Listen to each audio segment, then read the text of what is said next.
And let me be clear, because I am a student of Black assassinations, Black political assassinations in political science. I was a political science major. So in studying Black assassinations, Malcolm, and Black overthrow, Black coups, Kwame Nkrumah, Marcus Garvey, three things I've learned about Black political assassinations and coups. Number one, the person who betrays us was always somewhat suspicious to us. But we gave him the benefit of the doubt. Wow.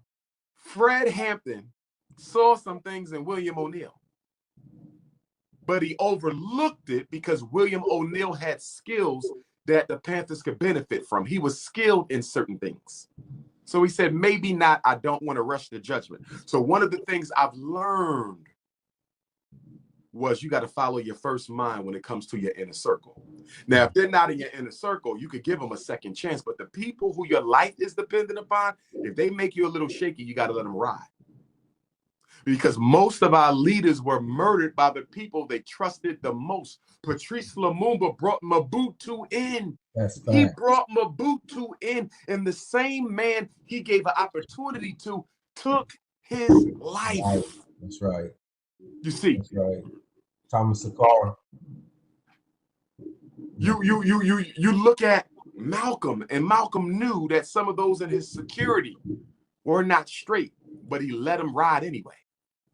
You can't do that when your life is on it. So I study stuff like that, you know. And one thing I've learned in my own life, the biggest threat a woman provides to a Black man who's in the real freedom struggle is by running her mouth about their relationship, because she wants to let other women know what her status is in his life. She ends up inadvertently saying too much to other people who can use some of what she said for character assassination or real assassination. So the women are a risk to the work because they talk too damn much. I'm going to tell my girlfriend, I'm going to tell my sister, I'm going to tell your mom. I don't know your mom, so you're not telling her shit. I don't know your sister, so you're not telling her shit. And the first time I found out you discussed us with them, you're done. Because if I can't trust you to keep your mouth shut about a relationship, I can't trust you to keep your mouth shut about nothing else. A man has to trust the woman that he's with. Right. Huey P. Newton was set up by the woman he was with. Marion Barry was set up by the woman he was with. Afeni Shakur was set up by the man that she was with. Tupac Shakur was set up by women he was with. The mouth of the Black woman can be a Black man's undoing. So I always study sisters for their talkativeness. Sisters who love attention, sit on YouTube all day taking pictures of themselves. You get on YouTube, you're like, damn, sister, you're fine. You are a gorgeous woman. But is there something else you can be doing with your life besides taking pictures? We saw your ass already. Are you doing anything for the children? Are you doing anything for the elders? Are you doing anything for the women? Are you doing anything for the men? A woman who is that intoxicated with her beauty is useless for my work. She's useless. A woman who just wants to be a damn video vixen, Instagram conscious Instagram model, I can't do nothing with you. You don't want to do no work. You just want to be seen.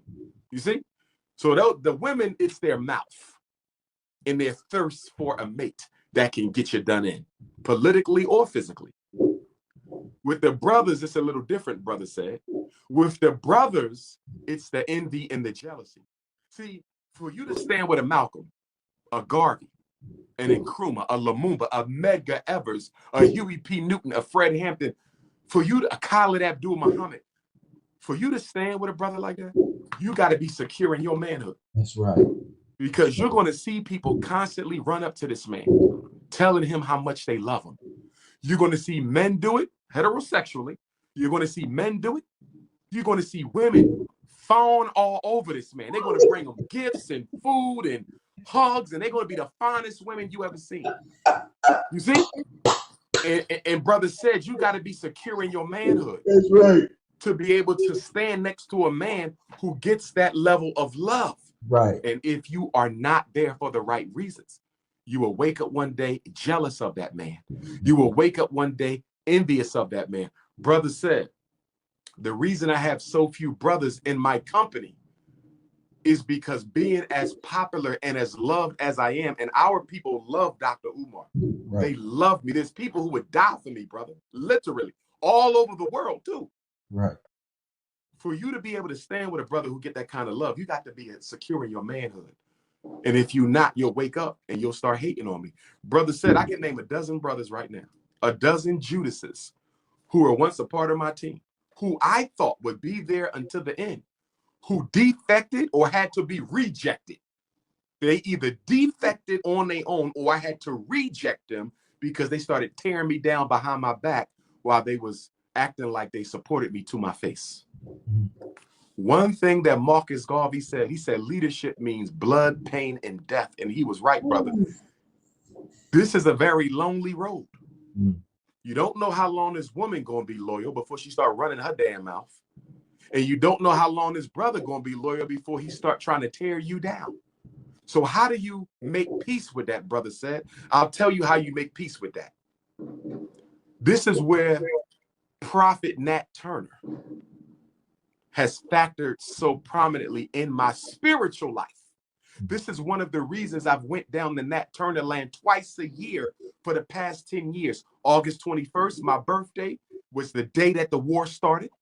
And November 11th, 11/11, is the date that he was hanged. We normally go down there to celebrate him and the whole army, not just Nat Turner, but Henry, Hark, Sam, Jack, Will, Cherry, all of them. Is because in Nat Turner and in the confessions of Nat Turner, we get a man who was at perfect peace with his mission and was at perfect peace with how that mission ended up. One of the most powerful verses in the Nat Turner confessions is when he said, a spirit spoke to me. A spirit spoke to me and said, rise up and slay your enemies with their weapons. That's right. And I'm paraphrasing, but this is what he said. You got the confessions is on the internet. Right. And Nat Turner said, the spirit said, it might come rough. It might come smooth, but you must surely bear it. It might come rough. It might come smooth, but you must surely bear it. And on November the 5th or the 1st, November the 1st, when Nat Turner was interviewed by Thomas Gray, the white attorney who took the confessions, he asked him a question. He looked to Nat Turner, the prophet, and he said, you claim to have been led by God. You have been captured.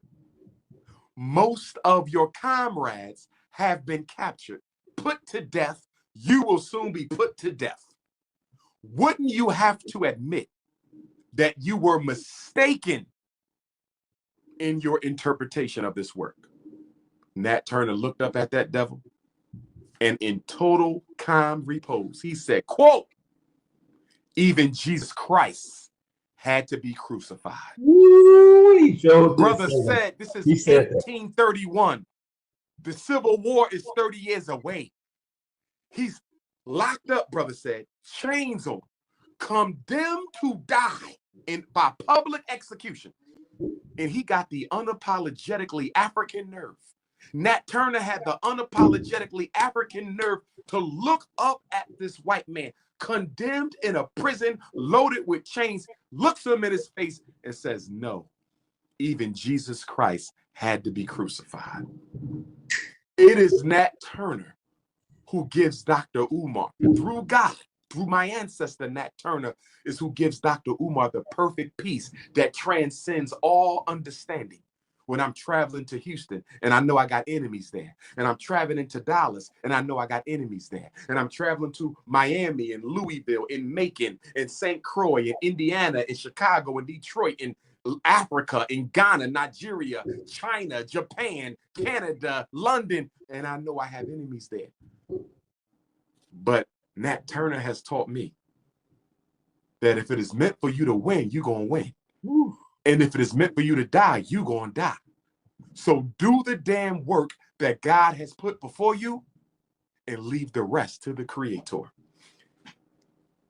In the East Indian spiritual tradition of the Vedas, and this is African, by the way. How do we know that the East Indian spiritual system is African? Because the white Greeks wrote it down and said Africa has two great civilizations, Egypt in the north and India in the south. Egypt in the north and India in the south. So in the Vedic system, which is identical to the Kemetic system, in the Gita, Krishna, who was also born August the 21st, he says, whatever work you do it as a sacrifice to the Almighty. Whatever work you do it as a sacrifice and an offering to the Almighty. Because if you do it as a sacrifice and an offering to the Almighty, you need not be concerned with the outcome. Because the end of everything is decided by the Creator, brother said. The end of everything. So I don't know. People say, is the school going to work or not? I don't know. And I don't care. You know why? My job is to do the work. God will decide the outcome. Man, that is powerful. And the outcome, I think, will be a good one because, brother, you are doing a yeoman's work and dealing with so much. People have no idea the stress. They have no idea. It's a constant war, brother. Every day I'm dealing with every single day, man. Every single day. And you know what's really, and I want to. In fact, brother said the haters, they reach out to every event I speak at, right? They've been doing this since 2015. They've already contacted the Shrine of the Black Madonna, begging them not to let me come. They've already contacted Aldi's, a Caribbean restaurant, begging me not to come. You see this? So as we have this conversation to prepare for Saturday and Sunday in Houston and Dallas, haters are trying to force the institutions that are welcoming me in to not allow me to be there. Why would you do that if you know that this man is the only one or the main one fighting to save our children? Why would you do this? Because they don't care about our children. They don't care about the race. They are evil. They are envious. They are black devils. See, brother said we have black devils in the community too. We know about the white devil, right? But we got some damn black devils. But that's all right. Bring the damn devil, because I'm the black God that's going to slay the damn devil.